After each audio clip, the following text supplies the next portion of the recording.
Hey everybody, welcome back to another week of Steelers updates here from practice at the UPMC Rooney Sports Complex on the south side of Pittsburgh. I'm Brian Batko, joined by Ray Fittipaldo, two of your Steelers beat writers from the Post-Gazette. As always, this video brought to you by Savinas, Kane, and Gallucci, mesothelioma and asbestos lawyers with over 85 years of experience in the industry. Call them for a free consultation. And Ray, first things first, fantasy football owners, rejoice. If you've got your draft this week or next, Steelers running back Jaylen Warren just got done telling us back here in the locker room that no expectations for week one for himself in Atlanta as far as being limited. He just wants to go ball. He thinks he'll be ready to play. Obviously, that's a great sign given that hamstring injury that he incurred week 2 of the preseason against the Bills. Yeah, listen, I'm sure it's a big sigh of relief for everyone in that building.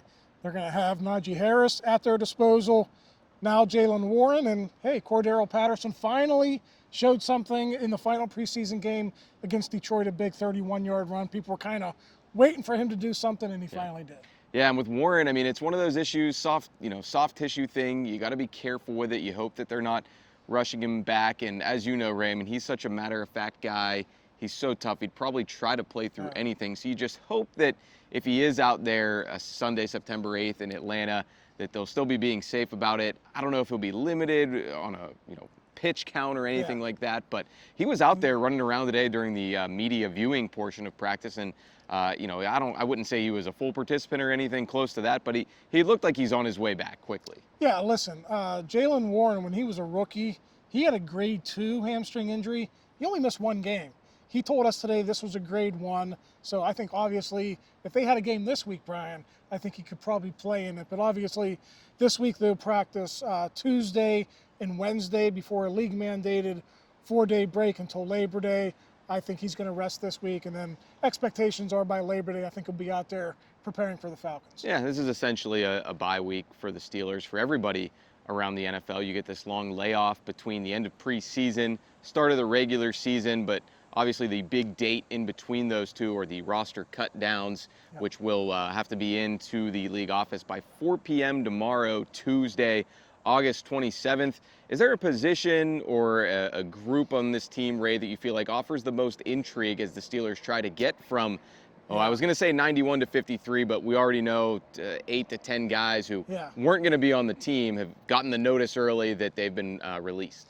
Well, listen, you can make a case for receiver, you can make a case for offensive line, but I'm going secondary. Okay, I was going to say defensive line, but go ahead and address the secondary first. Yeah, listen, I just think there are so many positions that are still up for grabs. We don't know who the starting slot corner is going to be.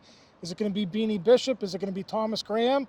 Or is it going to be somebody who's cut from another team, and that guy will come and practice with the team next week?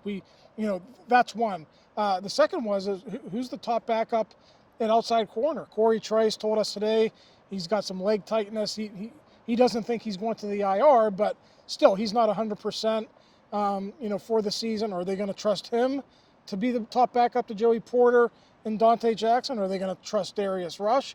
Or again, is that going to be a position they maybe look to the waiver wire or a trade? I think the only thing more concerning when it comes to those just long-term nagging injuries than a hamstring is a groin, which is what Trice is dealing with coming out of preseason week 3 in Detroit against the Lions. But yeah, I mean, that's kind of the catch-22 of it, Ray. I mean, without an obvious candidate to be that nickel corner, sure, there's going to be guys cut around the league who've got more experience than Beanie Bishop and Thomas Graham, guys who have been around the block and might be able to settle in, but you're really only going to have a little more than a week of practice time to get ready for that Falcons game. Probably less, actually, because by the time they get here, get their jersey, get situated, it's, you get an extra day, essentially. You get that bonus day on Monday rather than the usual Wednesday through Friday work week. So not an enviable position for the Steelers to be in, and, that's Cam Sutton's suspension looming even larger at that spot.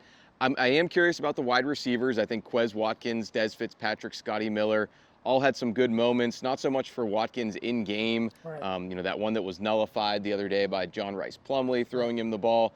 But Fitzpatrick had a big play. Scotty Miller proved reliable in the second preseason game. Do you have a favorite to come out on top in that situation, although we don't necessarily know if it's 3 dogs, 2 bones or 2 dogs, 1 bone? Yeah, listen, I went with Fitzpatrick over Watkins just because of the preseason production, but if you're Mike Tomlin and you want that production in-season experience like Watkins has, maybe you would lean on him in that situation rather than Fitzpatrick, who was merely on the practice squad last season. So again, it's you know, what flavor do you want? Do you want to go with a new guy who's maybe got a little bit more potential, or do you want to go with a number 5 like Watkins, who is a proven vet and you kind of know what you're going to get? Yeah, Fitzpatrick, it's easy to forget. He was a 4th-round pick of the Titans a few years ago, so he did have relative pedigree coming out of college, and I think what could help him come 4 p.m. Tuesday is we've seen him have the ability to get down there and cover on special teams. He's not really a returner type guy. He doesn't quite have that shiftiness and that wiggle and maybe straight line speed, but he's a guy who's just busted his butt on the practice squad since he's been here. He's tried to scratch and fight and claw for any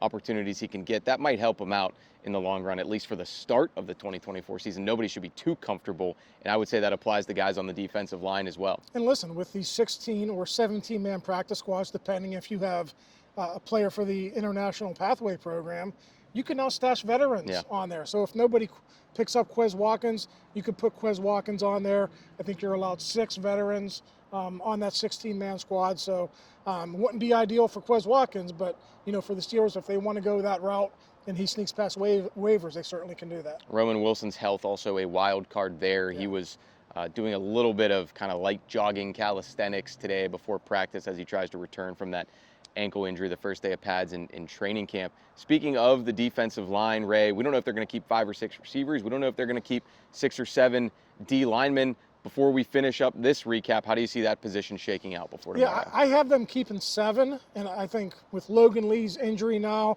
maybe he's the odd man out. I guess at this point, maybe we should explain the new NFL IR rules. You are allowed to put 2 guys on IR before the roster deadline of 4 p.m. tomorrow, and they are eligible to come back after missing 4 games into the season. So that's new. So in essence, Brian, you can protect 2 players from the you're not risking 2 of those guys that normally you'd have to make space for the injured guys. So could it be Roman Wilson? Could it be Troy Fautanu? Could it be Dylan Cook? Or could it be somebody like Logan Lee?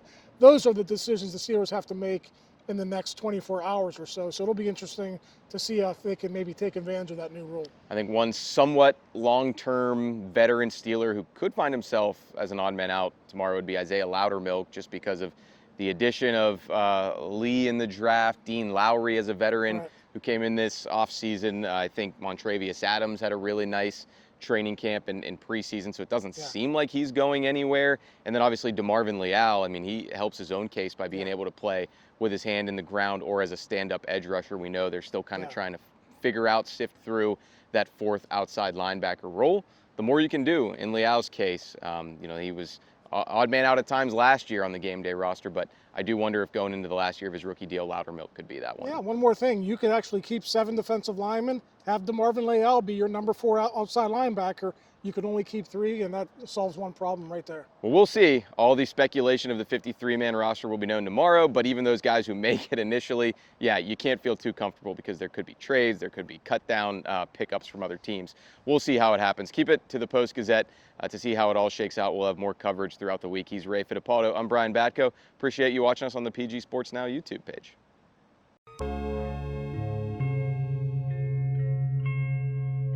Thank you for checking out this content from Post-Gazette Sports. If you watch this video on YouTube, please like the video and subscribe to our channel. For all of the sports coverage the Post-Gazette has to offer, visit post-gazette.com.